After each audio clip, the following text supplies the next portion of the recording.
The NBA draft is right around the corner, and we have a special treat for you here at CBS Sports HQ. Mike O'Donnell is in studio, and he's going to break down some of the notable prospects in this year's draft. But there is a twist. Welcome to CBS Sports NBA Draft Packs. We have Mike O'Donnell in studio. I'm Jacqueline D'Agostino, and we have been talking about these prospects in so many different ways, but we're getting creative, and we have CBS Sports NBA Draft Packs. We're going to randomly pull out these packs. There's 5 of them, and you don't know who is in them. You don't know what prospects we're talking about. Do you feel ready? You excited? I'm ready. A little nostalgia. You know, I used to save up money, cut extra lawns, extra yard work to get $15, go to the card store, get a pack of cards. That's good stuff in the 90s. Yeah, if you don't know, that was the basis of this segment, was MOD's nostalgia. So thank you for that. And we're going to get things started with pack number 1. I know what's in here, so I have to say. And we're starting out very, very strong. Let's talk about the SEC Player of the Year first in Dalton Knecht. Good pull here, kind of a random mix, but All-American Dalton Knecht. I mean, he was the most versatile scorer in all of college basketball. Think of him as more of an athletic version of Tyler Hero. He will be in the lottery. The most dynamic scorer in college basketball this past season was Dalton Knecht because of his ability to create space and use space at a pro level. Quick little drag in transition. He snakes the ball screen, and he's got 1, 2, 3 defenders around him. Look at the athleticism, the ability to go up, underneath, and then over 3 North Carolina defenders. His handle is tough. He keeps his eyes at the rim, and he's always looking to make plays. He's a 3-level scorer. You have to worry about the three-point shot. He's close to 40% from 3. He will blow by you in an instant.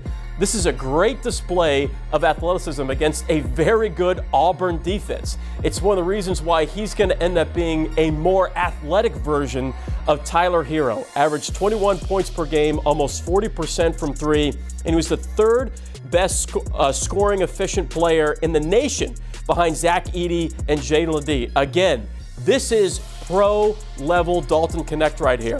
Draw a secondary defender, kick it, make the right read, and then relocate to open space. You see Steph Curry, Klay Thompson do that on the regular. Their ability to draw defense and then relocate for open threes. We've seen 3 levels from Dalton Knecht. I believe that Knecht is going to end up being the best scorer out of any player in this draft.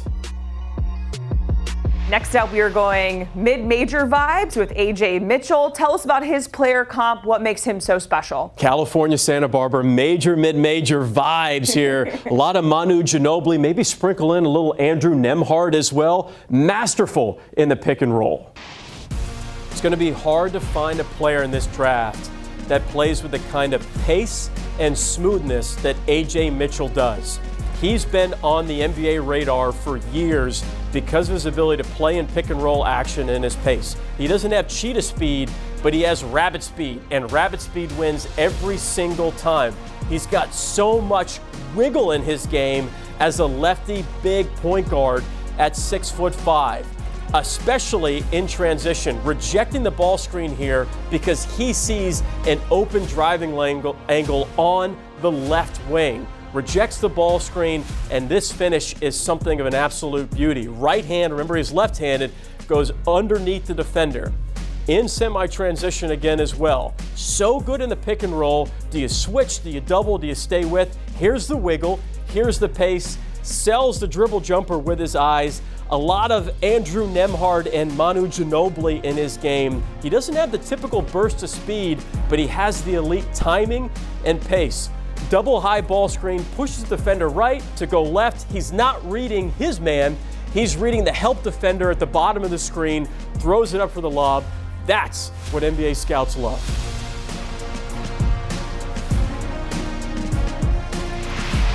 And the final player we're going to talk about in this poll is from Colorado. Mike, you know I'm a Gator fan. I went to Florida, and so I saw firsthand how good this Colorado team is, how many great players they have, and that starts with Cody Williams. What makes him stand out to you? Really high IQ at 6'8", only 19 years old.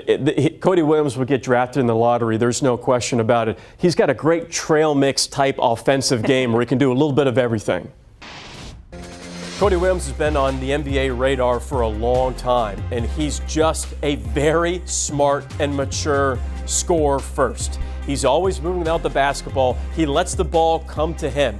Understanding where to go on the court is key, but then understanding what to do with the ball when you get it is even better. Catch, rip, that's a baby hook from a freshman in Colorado, one of the best freshmen in the country. Again, he's always setting up his defender, understanding where to go. This is zoom action for Colorado, comes off the DHO and gets downhill. The finish with a left hand at 6'8" is pro-level stuff. You see the speed, the timing. There was a quick little hesitation to give himself a better angle. Cody Williams, the brother of Oklahoma City Thunder forward Jalen Williams, is going to get drafted in the lottery because of his ability to be patient and understanding the defense. His athleticism is really good, but his touch and finish around the rim is even better. This is 6'8". At the three-point line, you have to respect his three-point shot. Look at this finish high off the glass. That is elite, big-time stuff from Cody Williams. Just 19 years old. You want him to be a little bit more assertive, but you are picking him for the prospect of him being big-time in the next 5 years.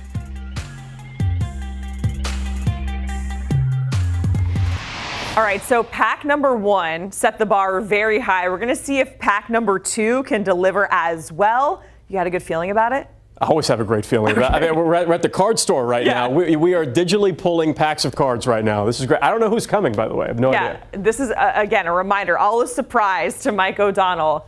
Great pack here. And we're starting with a national champ and Donovan Clingan, and we're talking about like matches a little bit earlier, and you were saying Atlanta potentially for Donovan Clingan before. Yeah, I think Clingan can go anywhere from 1 through 5. I'll be shocked if he falls outside of the top 5 picks, but he's probably the best rim protector in the draft. His stock only went up and up and up throughout the course of the season. One of the best rim protectors in college basketball was Donovan Clingan. And it wasn't just about blocking shots, it was about playing hard without fouling. This is against Iguodaro of Marquette. He's going to get the first block, absorbs the contact, and then he stays with the play and doesn't foul. Straight up, straight down, always contesting. This is one of the best plays defensively I've ever seen from a 7'2" center. You're on Ryan Kalkbrenner of Creighton. You get a deflection.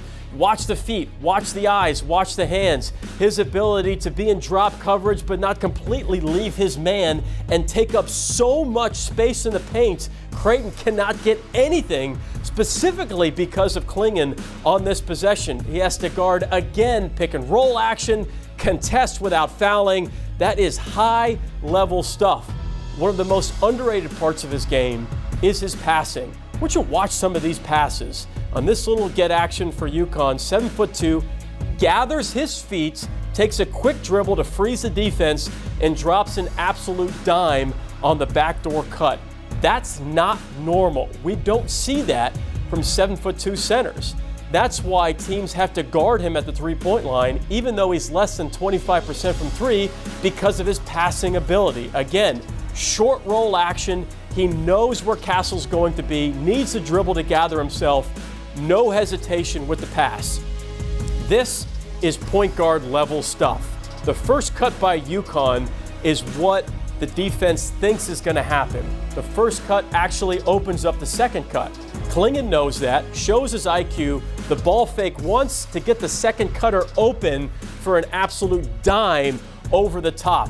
You can't guard that at the three-point line regardless of how tall you are. Donovan Clingan, underrated passer.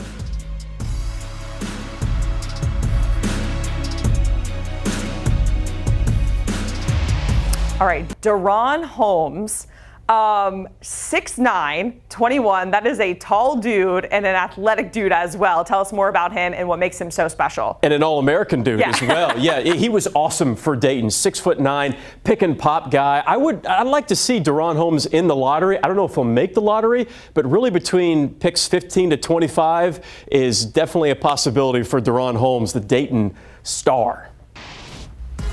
One of the best front court players in college basketball this season was the Atlantic 10 and Dayton's Deron Holmes. You have to worry about his three-point shot, but there's no possible way that there is a player in this draft that at 6'9", you have to worry about his three and the ability to spin dribble off of a front court player. Average over 20 a game. He was the Atlantic 10's Player of the Year, second team All-American as well. DaRon Holmes can put it on the deck at 6'9", Euro step and finish outside of just trying to go over top of defender. Here's where he's really good. Pick and pop scenario.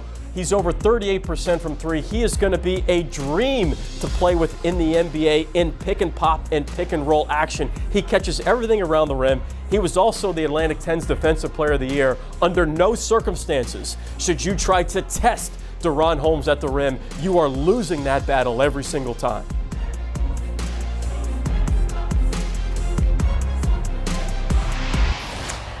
And finally, we are talking about Devin Carter. What I like about his card, we see elite. That is a common theme that keeps popping up on his card, Mike. Yeah, because everything comes down to toughness, physicality, and intensity. Nobody plays harder than Devin Carter. Absolutely played his way into the lottery conversation really in the second half of the season. Carter's the real deal. At worst, Devin Carter is the second best defender in this draft. Watch the ground that he covers. Chases over the first screen, denies. UConn runs twist action, and then he has to fight over top and recover. Top 15 in the Big East as a point guard in block percentage. You can ask any coach in college basketball that played against Providence. They hated playing against Devin Carter because of how competitive he is. I like how No Ceilings kind of described him as he's college basketball's version of Troy Polamalu, and I think it's a perfect fit. Now, in one-on-one ISO, you shouldn't test Carter either. I want you to watch his feet, watch the hands, takes contact in the chest, ready for a shot, ready for a deflection. Offensive player goes to a Barkley, again recovering for a block at a 6'3" point guard is going to translate exceptionally well in the next level in the NBA. It's not just about defense for Devin Carter.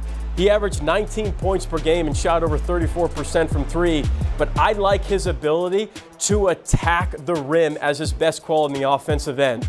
He got smoother as his college career went on finishing over bigs. You could see the touch, the handle, the attack. Devin Carter's going to be a lottery pick. The kid is a hooper.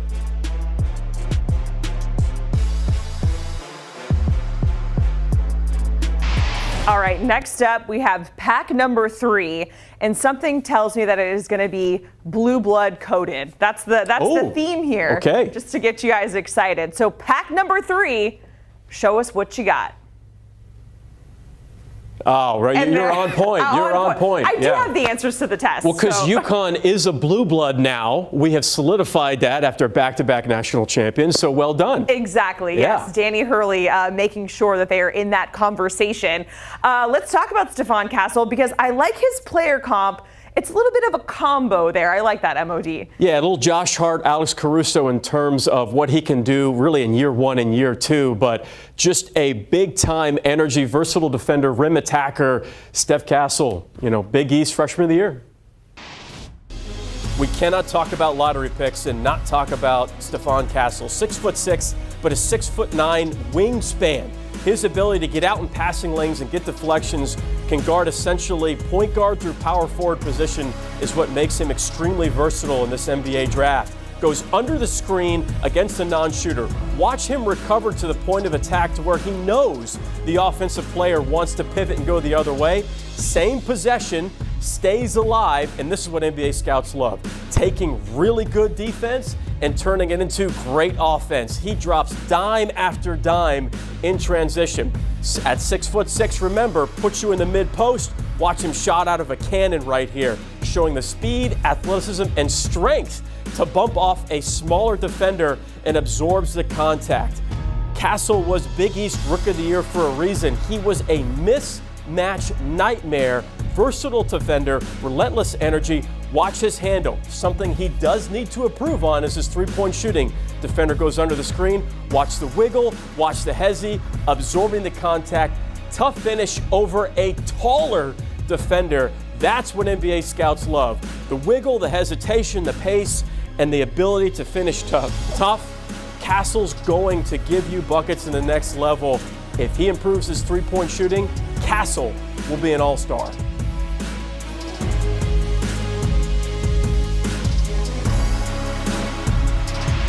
Let's get to the Kentucky boys, starting with Reed Sheppard. And this is a guy, as the months have gone on leading up to the draft, it feels like his stock just keeps rising and rising and rising, which is really cool when you think about his history, his family playing at Kentucky as well. A really cool story for Reed Sheppard. Awesome pull in this pack, because Reed Sheppard would go really 1, 2, 3, 4 max. I don't think he falls out of the top 4 in the draft. A lot of Derek White just in terms of what he can do, two-way versatility. Sprinkle in a little old school Mark Price, and you got yourself a Reed Sheppard top 5 pick. Reed Sheppard is the best two-way player in college basketball and the best two-way player in the draft, period. Vanderbilt must swing the ball to the left wing. So Sheppard knows that, showing his IQ, adjusts his positioning, and anticipates the ball getting swung, gets out for a deflection, dives on the floor for a loose ball. Rupp Arena would give him standing ovations for plays like this because they happen over and over again. Everybody's going to talk about his efficiency on the offensive end, but his defense is what makes him a top 3 prospect in this NBA draft. One of the best on-ball and off-ball defenders in the draft. And do not, under any circumstance, play drop coverage on Reed Sheppard. Why?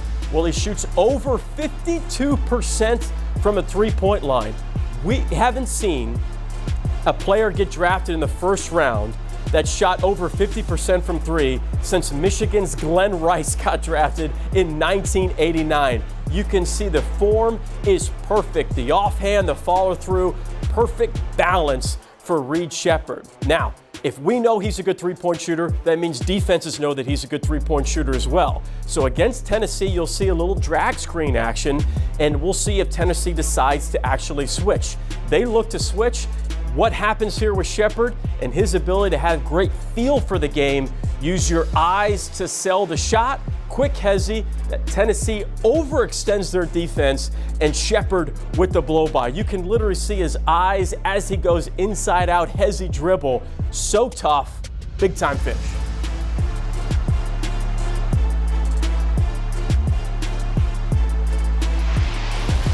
Mike, let's get to his teammate, Rob Dillingham. When I look at his attributes in the NBA, bucket getter, ball handling, elite finisher, it feels like the total package and everything that you want in a player that's going to transition well into the NBA. And only 19 years old. Yes. Might be the best ISO scorer in this draft. One-on-one, he's like a walking and one mixtape. That's why there's just so much Lou Williams in his game. It's hard to stop Dillingham one-on-one. The microwave of the SEC was Rob Dillingham. He is so tough in ISO, but he's more than just a one-on-one scorer. He's a highly intelligent player understanding reads. This is the same play. What he's reading is not his guy. He's reading Tennessee's defense being shifted with that crossover on the baseline between Kentucky teammates. Watch his eyes. He doesn't care about his guy. He knows as soon as that movement happens, he's going to have an open driving lane. A highly intelligent ISO scorer. Again, you have to guard him above the three-point line because he shoots over 35% from 3. But he doesn't even worry about his guy. He's paying attention to LSU's help defense. This is late in the game. You're down 4. You need a bucket. Watch this finish. This is absolutely absurd finishing ability in crunch time for Rob Dillingham. His eyes stay at the rim amongst the trees. It's one of the reasons why you see so much Lou Williams in his game because of the ability to shift the defense. Every single player wants to be a part of an and one mixtape. Well, guess what? Rob Dillingham is a walking and one mixtape. He will put you on the deck if you're not prepared. Dillingham is one of the best ball handlers we've seen in an NBA draft in years. ISO scorer, big time.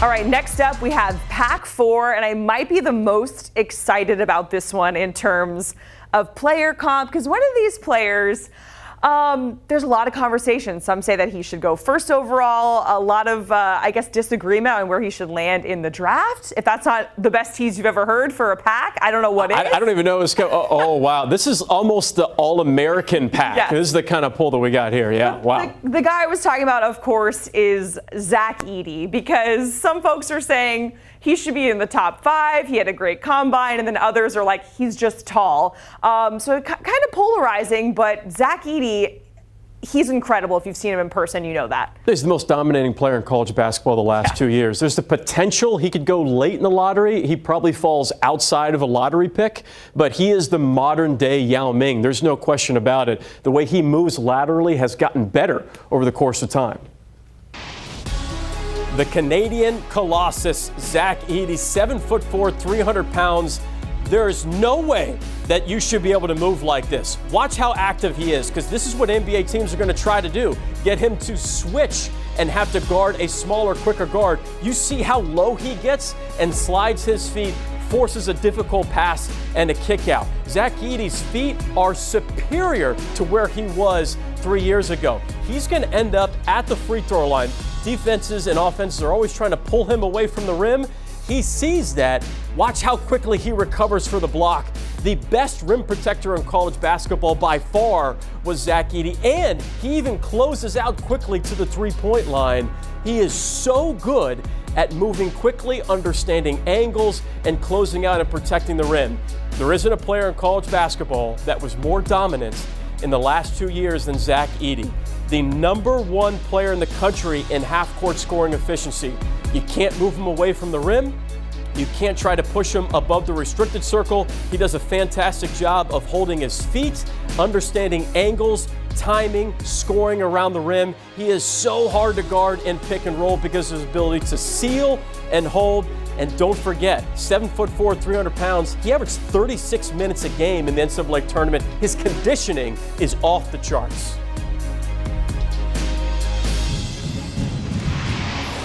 All right, let's talk about Marquette star Tyler Kolek. Tell us about his player comp, his game, and how that's going to transition into the NBA. Best passer in the draft, hands down. He led the country in assists. A lot of Goran Dragic in his game because of his physicality and shiftiness. I just like the fact that he's a big-time floor general. May not fall in the lottery, but just outside the lottery is where you'll probably see Tyler Kolek get picked. The best passer in college basketball was Tyler Kolek, and he is the best passer in the NBA draft period because of his ability to court map when he has the basketball. I don't know of any player in the draft that can make this type of pass and this read.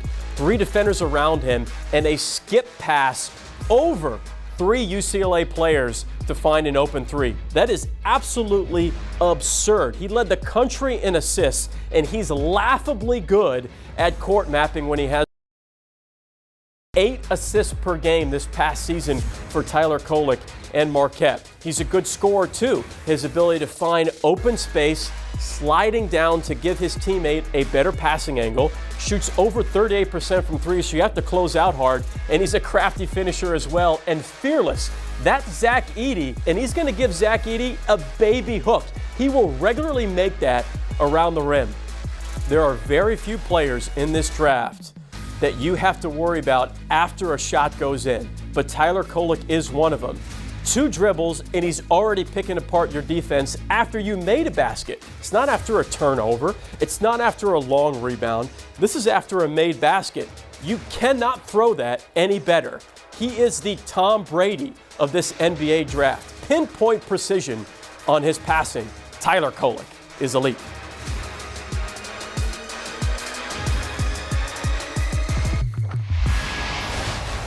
And finally, Mike, we said it, there's going to be a lot of Colorado sprinkled throughout in these packs, and that brings us to Tristan da Silva. He is velvet. The smoothest player in this draft is Tristan da Silva. Not anybody knows enough about him. Ultra smooth. A lot of Franz Wagner in his game. The ability to play 3 levels offensively. Underrated defender as well. Potential 12th, 13th, 14th pick in the draft. Hey, as a Magic fan, I like that comp. Yeah, there you go. NBA scouts absolutely adore Tristan da Silva's game because of his fundamentals and his pace and timing when he has the basketball. You have to worry about the three-point shot, over 35% from three, lands with 2 feet in the paint, draws 3 defenders for the kick out. That is what NBA scouts love. You have to worry about a three, and you have to worry about his decision-making passing the basketball. Let's track against this zone Tristan da Silva's ability to move. Does he have an open space around the free throw line? He doesn't stop there. He knows that a dribble up, we'll create an open angle on the right baseline. Ball fake, tough finish. We've got to see that finish again. Watch how he changes hands mid-air to finish that basketball. Very few players in the draft are going to be as smooth and efficient as Tristan da Silva, top 40 in the nation in overall scoring efficiency, ahead of players like RJ Davis and Hunter Dickinson. 3 and D, get out, deflection, steal, in transition, manipulate the defense to get into the paint, finish tough. 7th in the Pac-12 in spot-up shooting efficiency, a highly competitive defender with an effortless offensive skill set. Tristan da Silva will most likely go in the lottery because of what we're seeing on film.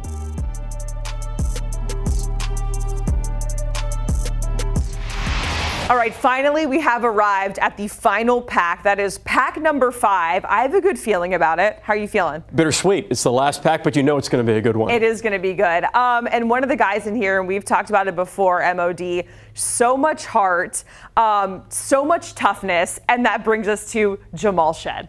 The most tenacious defender in this draft, Jamal Shead. I love that. 21 years old, 6'1", probably will fall in the second round. So much Drew Holiday in his game, affects the game defensively in ways that you can't even fathom. Love Jamal Shead. Let's talk about one of the best winners in college basketball, Jamal Shead, snaking the ball screen on this play versus Cincinnati. This is NBA-type skill set stuff of understanding space and timing within pick and roll action. His defender adjusts, so he adjusts, and watch that. Same hand, same finish. Right hand, right foot finish. It kind of pauses the defense just enough to give himself a better angle. It's one of the reasons why Jamal Shead was one of the best point guards in the country this past season. You cannot talk about Shead without talking about defense. Most of the time, this is mouse in the house. He's only 6'1", but Jamal Shead isn't a mouse. He's a lion. His ability to push the offensive player away from the spot where he wants to go in with 2 hands, get deflections, get steals. Big 12 Player of the Year, first team All-American, Naismith National Defensive Player of the Year with that kind of effort. Jamal Shead also understands how to manipulate space. This is another NBA skill set. He knows if he attacks the paint, his teammate is in the dunker position, throws it up for a lob. Understanding Jamal Shead is understanding the fact that you've got a winner and you've got a player who is 94 feet of heart and hustle. His ability to pass the ball, 5th best assist rate in the nation, best in the Big 12. Jamal Shead will probably fall to the second round. You better hang on to Jamal Shead's card. That's going to be a keeper. Let's get to Jacoby Walter and something that stands out to me. He's 19 years old, but you mentioned his scoring maturity. Why is that so important for him? High IQ player coming off screens. He's so smart. He plays like a veteran. That's why the way he plays is he can make shots off the bounce, off screens. A lot of Chris Middleton in his game. Probably mid-first round, you'll see Jacoby Walter. Didn't get talked about a lot. You're going to want to don't trade that one. That's going to be a good pull. Okay. Jacoby Walter is just 19 years old, but he plays like a veteran because his understanding of pro concepts when he played at Baylor as a freshman is high level. He doesn't get what he wants initially. You have to play him well beyond the three-point line because of his three-point ability. Throws it, gets it right back. That's called get action. Look at how low he gets to the floor. His left hand is literally on the ground to give himself balance for that pull-back, rip three-point shot. Again, he's going to get to his get action with Baylor and their post player. He's going to be patient. You can see him move without the ball, gets a pin down, doesn't like it, throw it, get it right back. Now we're going to see him in ISO against one of the best defenders in the country in Kevin McCullough. Look at that veer finish. Veers into McCullough to create separation. That highlight, that's play alone, will be shown over and over and over again for pro scouts on an NBA level.